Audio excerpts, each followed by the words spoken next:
Kemudian yang kelima, pilar yang kelima, hati-hatilah dari musuh yang selalu mengintaimu.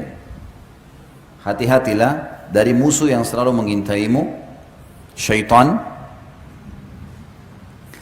Jangan mudah minta cerai bagi perempuan dan jangan mudah menceraikan bagi laki-laki. Apa sebabnya nih? Hadis Bukhari. Nabi SAW bersabda, iblis memiliki singgasana di lautan. Setiap hari anak cucunya melapor, saya baru buat orang mabuk, saya baru buat orang dusta, saya baru buat orang riba, saya baru buat orang zina. Sama iblis dianggap biasa semua. Ya sudah. Pas ada anak cucunya mengatakan saya baru menceraikan suami istri, sama iblis diangkat didudukan di singgasananya, berhenti tugas. Udah, yang penting sudah rusak satu rumah tangga, cerai, itu sudah prestasi yang paling tinggi dikejar oleh iblis. Kenapa? Rusaknya rumah tangga, ributnya suami istri, Bapak Ibu sekalian, akan mengacaukan seluruh masyarakat. Karena kalau ribut dua orang saja suami istri, sudah cukup seluruh keluarganya juga ikut ribut.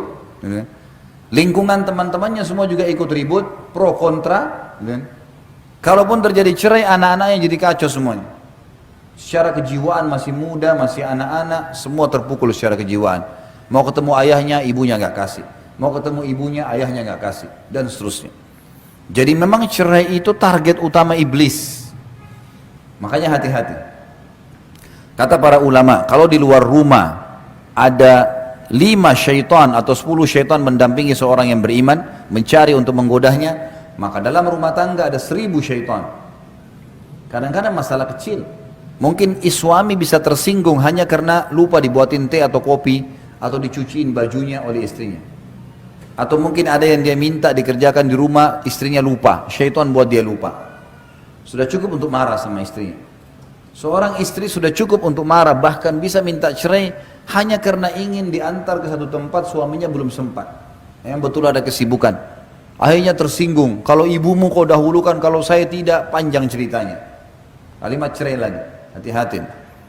Kata Nabi SAW, jangan main-main di 3 hal. Pernikahan, perceraian, dan rujuk. Kembali setelah cerai, ini nggak boleh main-main. Nggak boleh orang dalam Islam, Bapak Ibu punya teman, kemudian Bapak Ibu punya anak laki-laki, temannya punya anak perempuan. Lalu kita bilang, Bapak Ibu ini bilang sama temannya, nanti anak kita kalau besar kita jodohin ya.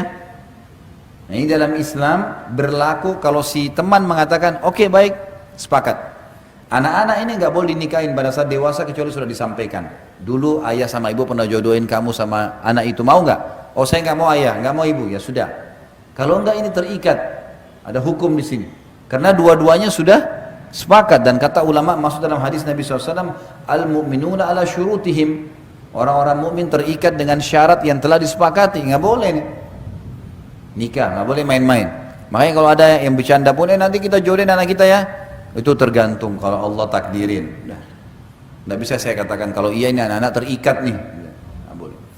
Cerai, nggak boleh nih. Ucapin sembarangan, apalagi bapak-bapak, hati-hati. Pengucapan kalimat cerai, dan kata ulama, hikmah kenapa cerai di tangan laki-laki bukan tangan perempuan, karena mereka pakai akal fikiran. Kalau mau menceraikan masih berpikir nih, ini kedepannya bagaimana, ini nanti bagaimana, anak bagaimana, panjang nih ceritanya. Kalau perempuan tidak, pokoknya ceraikan saya tidak mau tahu. Besok apa terjadi ini urusan nanti. Padahal kalau sudah diceraikan pergi ke rumah orang tuanya nyesel juga nanti. Jadi masalah juga nanti, banyak orang begitu. Berapa banyak akhwat muslimat yang tanya kepada saya, Ustaz, saya nyesal Ustaz, saya sudah sering tekan suami saya minta cerai, sekarang akhirnya saya diceraikan, saya mau kembali sudah susah. Suami saya sudah sering ucapin sampai 3 kali. Ya hukum syar'i. Kenapa ibu main-main? Gak boleh main-main. Bapak-bapak juga gak boleh main-main nih. Darurat sekali baru diucapin kalimat itu. Betul-betul patokannya adalah pelanggaran agama. Kalau sudah pasangan kita bermaksiat kepada Allah dan kita ajak taubat nggak mau, nah ini di sini boleh kita gunakan kalimat mulia itu. Kalau tidak ada pelanggaran agama, Bapak Ibu sekalian, hanya urusan dunia, kurangnya pendapatan, masih butuh pengaturan waktu, adaptasi, tradisi keluarga, anulah ya, mudahkanlah urusan dunia. Bagaimana bapak-bapak tinggal 30 tahun di rumah tangga di rumah tangga orang tuanya dengan pola makan, cara berpakaian, cara ngomong, situasi keluarga ada.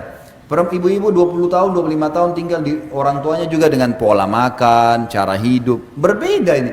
Tiba-tiba disatuin dalam satu rumah tangga. Apa mau tiba-tiba langsung hari pertama sudah cocok? Ada adaptasi. Ada adaptasi. Maka kita harus tahu masalah ini.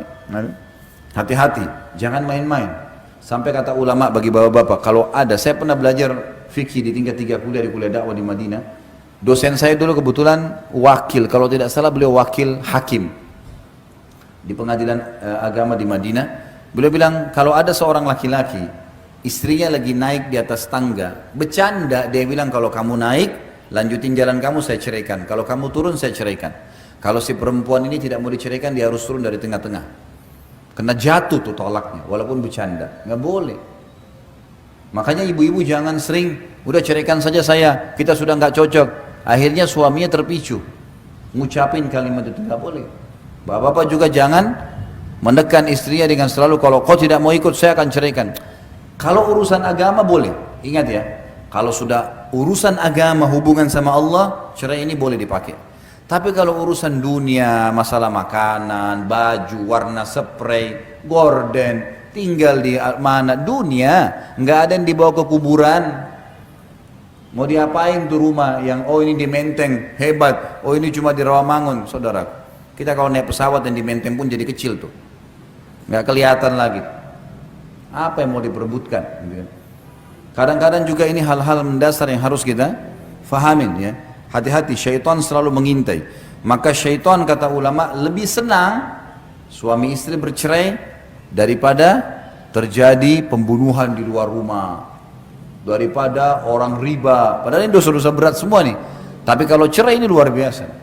Luar biasa, si suami akan sakit kepalanya, kalau cerai istrinya akan sakit kepalanya, hidup mereka jadi tidak tenang, anak-anak jadi korban. Nggak ada orang cerai itu tiba-tiba bahagia, nggak ada. Omong kosong tuh kalau dia bilang saya bahagia, bohong, nggak bisa. Allah sudah satuin awalnya dalam kalimat akad, kalau ada masalah-masalah yang dihadapin, selama bukan pelanggaran agama, toleransi, maafin. Nanti kita jelasin di pilar selanjutnya.